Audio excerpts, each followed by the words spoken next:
Hey guys, kinggath here with another patch for Sim Settlements 2. This is patch 3.0.1, which I'm calling a little Q.O.L.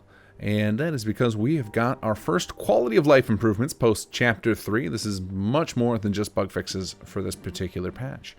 Of course, before we get into our patch notes, we got to thank our patrons because they're still helping keep this thing running. Like I said in many videos before this, we've got a couple of years of content still coming for you guys in slower form, smaller chunks as opposed to the big chapter releases now that we've got the story out for you. But we've got a lot more polish we want to do. We want to get out tons more bug fixes, more features, things like that. So long road ahead of us, and these guys are going to keep the lights on for us. So huge shout out and thanks to MM, Tai B, Meru the Succubus, Nathan Chang, Eric Swan, Swedish Guy, Death, and Luke Gladstone. Thank you guys all, and thank you everybody else who's been contributing. If you did sign up for Patreon recently and I haven't shouted you out yet, I apologize. I am perpetually behind on that just because I don't make as many videos as I used to. So one of these days maybe we'll catch up if I ever get a crazy video schedule going again. But for now, let's dive into the patch notes. So as you may have noticed on my screen, I'm in the middle of an assault here, and I have T-Detect turned off, which means the AI will not see me. But I wanted to show you guys one of the most requested features, and this feature was on our stretch goal list, and we just didn't quite get there, and that is you can now stim pack your soldiers. So if the game correctly detects the animation state, which in mine it's currently not, it will actually have you do a little stim pack animation. I don't know why there. So now I did it in third person. Sometimes it detects it, sometimes it doesn't. But you can actually stim pack up your soldiers just like you could normal companions, and this will prevent them from getting the injury state at the end of the battle. So if you want to play medic and run around and stim all of your soldiers, you can. You can even do it in there's a brief window after the battle completes when you get the complete notification before the injuries are processed, where you can probably pull off a few, but if you really want to ensure no injuries, you'll want to be running around stim packing folks before you kill off the last of the enemy troops or reinforcements. So apply stim pack is now available to you. It actually will also come up not just in bleed out, but also if the person is below 50% health. So you could actually, again, play medic in a pretty meaningful way if that's how you want to go, and let your soldiers do all the fighting for you, maybe gear them up with the best of the best and run around doing that. That is totally an option for you. All right, some other quality of life improvements we've got. First up is we've changed the default number of your assaulting soldiers that will stay and guard a territory to 5, and there is a new setting for that. So we've actually added a number of new settings, and they are available in the holotape as well as MCM. So if you hop into your city manager holotape or into the MCM menu under the war section, you will find that there are several new settings, which I'm going to show you now.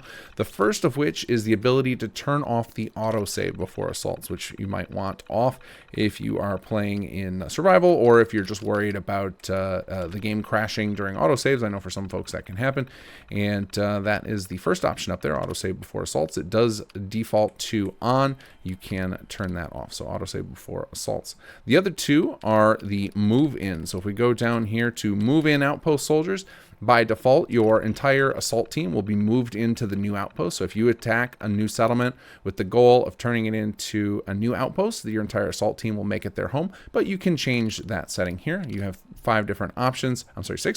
You can move in your entire assault team, none of them, and then you have 1, 3, 5, and 10 as an option.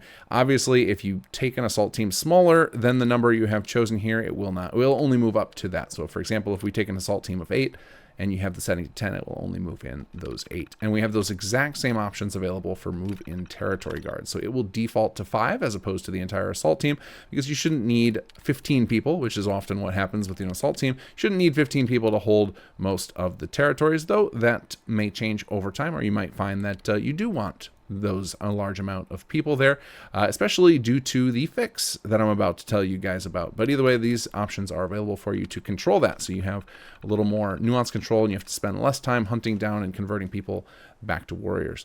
So the system that I'm referring to, where it might make you want to have more territory guards than just that 5, is the SS2 raid system. You guys have got a little bit of a taste of it during the Chapter 2 quest line. There's a period in there where, and it's ironic that the game appears to be crashing during this autosave, or at least it's doing a very long save.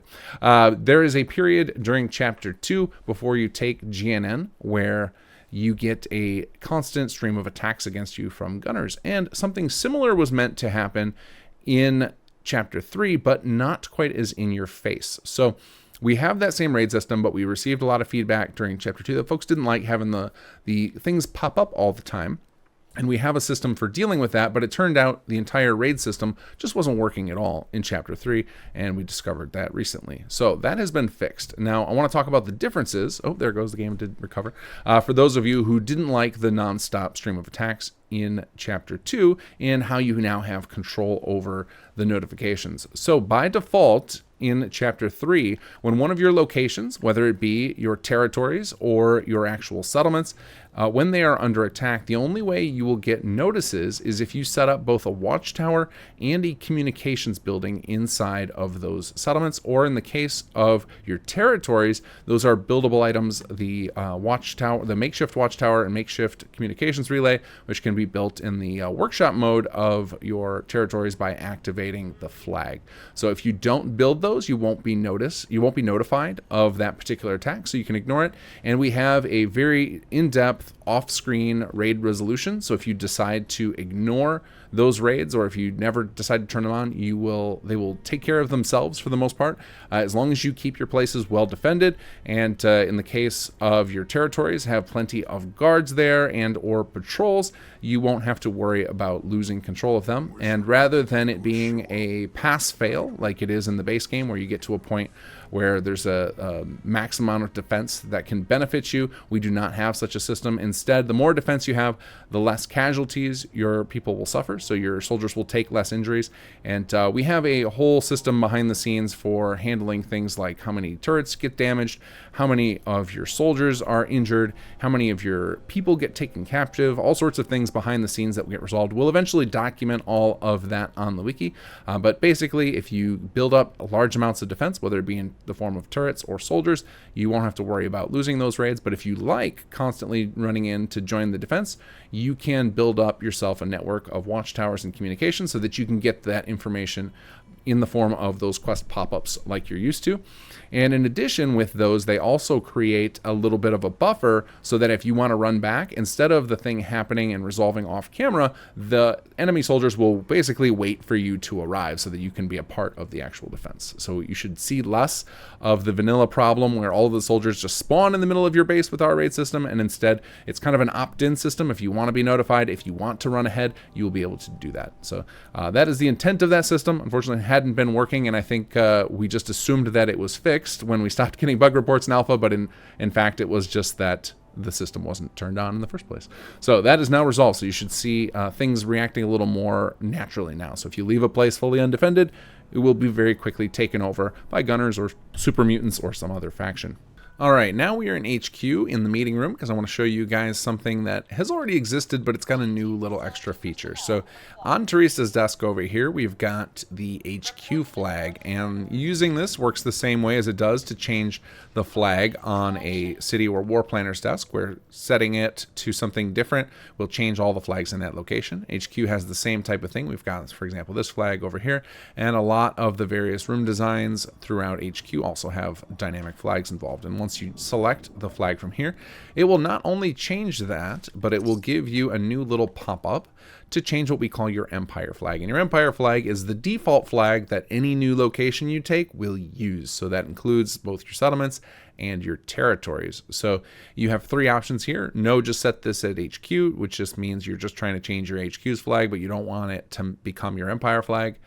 Yes, but leave existing flags as means change your Empire flag to what you select as well as HQ, but leave the existing flags in your other locations as they were. And then lastly, the one I assume most of you will choose, which is yes, and change all existing flags to match. So if we were to select this, which we will, this is basically saying, okay, set it as our Empire flag, so all future locations get that, but also when I visit my other locations, update them as well. So that's a way to mass change all of your currently controlled territory to use the same flag. So that should be helpful there. And this is going to add a new option to your flag select. In fact, this is likely already visible for many of you guys due to some behind the scenes systems. But if you see this Empire flag, selecting this will basically tell your current location to match what you have set as your empire flag. So in our pop-up example before, if you had selected the middle option, using this empire flag would be a way to set all of your settlements to use what currently is set up as your empire flag. So this will largely be unnecessary. It's actually in preparation for a future feature that we are going to be adding. If you don't see that, don't worry about it. Most of you won't need this. Again, this is just preparation for something else that we're working on. All right, some other things worth mentioning in this particular set of patch notes. The following characters have had their dialogue pools greatly extended for SS2 extended users: Archon, Silas Canary, and Sneak. And why those three? Well, because we were able to get in touch with the original authors who wrote those characters, as well as the voice actors, and we were able to connect all of the pieces together to make that happen. We hope to do that for more characters in the future, no guarantees, but as we're able to, we will expand the dialogue pools, particularly for new mechanics such as HQ and the assault mechanics, so that the characters can better comment on those situations. Speaking of, if you do find that some of the dialogue for these new characters is not conditioned accurately, in other words, they're saying it at inappropriate times, feel free to report that in the forums. We're still working out all of the details on those conditions, and it can take a while to test them all because it's all random, so you may not hear a line for quite a while. So if you hear any issues with those, let us know, but we're going to keep, hopefully, extending the dialogue pools of additional characters over time. Next thing worth mentioning, outpost plans. If you are a city plan designer, we do have support now for outpost plans. So if you go to the simsettlements.com city plan maker tool and go down to the advanced options, you'll see a new checkbox for outpost plans, and that will make it so that those plans will only show up for players who try to build those city plans inside of their outposts. For those of you guys wondering about the city plan contest, when we do bring it back, we're going to focus on those for a while so that we can get a nice collection of outpost specific plans, ones that are designed to be very military themed, use a lot of those new plot classes that are available only in outposts, and just help design new settlements that are better for soldiers as opposed to for settlers. So that will be coming in the next month or two. We'll make an announcement as soon as we have a date in mind for that. But no, you guys out there who are city plan designers, you could start putting out outpost plans right now, and the 3.01 patch will support that so that players will have that feature available. Now, outside of all of these things we've talked about so far, there are tons and tons of bug fixes. There's even some quality of life things and other little things that weren't big enough to mention in this particular patch video. Go check out the patch notes. I've got them linked below. But I do have three in particular I want to mention. One is the companion bug is fixed. So many of you guys have been reporting it since launch. We couldn't track it down. Somebody finally gave me repeatable steps, figured out exactly what was causing it, and so now your companions will no longer get stuck in the wait position where you have to dismiss and then bring them back to you after cinematic mode. That is what the culprit was, cinematic mode from assaults. So you need to be fixing it, and I think are causing it as well as cinematic mode from city plans. So anytime you got pushed into that camera mode, it was causing your companion to just kind of get perma stuck there, and that has been resolved. We've also fixed open season, so that if you decide to murder all of the Nuka World Raiders, you won't suddenly lose control of all of your Sim Settlements outposts. You will briefly lose control, but we detect the event and quickly give you back control of those, so it will not mess up your Empire or your Chapter 3 progress. And we've also fixed the startup issues for a few quests. So End of the Beginning, Flickering Lights, which is the start of Chapter 3, and several of the CPD quests, people had been reporting issues with them just not starting in their saves. We're able to find and replicate all of those and have them start up automatically when you boot up your save after this patch. All right, that about wraps it up for the patch notes summary for 3.0.1. If you're new around here, note that this is a routine for me. Every 2 to 3 weeks, I will post a video like this summarizing our latest patch notes, and that is assigned to you that the file's all finished uploading. So there'll generally be a workshop framework update, SS2 and its expansions will all update at the same time. In fact, if you ever see that one of those doesn't update, it's probably a red flag that I probably forgot to click publish or something, so let me know in the comments if that ever happens. As far as additional patches, 3.02 will be hot on the heels behind this. It tends to be that immediately after I drop a patch, I'm immediately working on the next one. And we have started, as of the Chapter 2, we started doing public betas for almost every patch. So if you're finding that there's a bug really bothering you and you don't want to wait for the next patch, or you just want to help out in testing the patches, keep an eye on our forums at simsettlements.com. I will often post public betas under the news section there right away. It tends to be about a week after a patch drops. There's already a public beta for the next patch available. And if you want to get more involved in testing in general, we do have a setup for that. We've got a private little Discord channel set up and a tracker for internal testing so that people who want to get deeply involved with beta testing, if you're interested in that, contact me on the forums. Let me know what your experience is with testing or how much free time you've got, and we can get you involved in that. Helps a lot with ensuring that the patch notes are actually true, that we're not putting in patch notes that don't actually function. More testers we've got, the better for that. All right, and then lastly, if you made it through all of that and you're still at the end, or if you are an old hand waiting for this, you might know that I like to give away stuff on patch day. So we tend to give away some Settlements 2 merch if you leave a comment below with a hashtag, and make the comment more interesting than just this hashtag. If I just get the hashtag, I'm going to skip your comment because I actually do go through and read all these.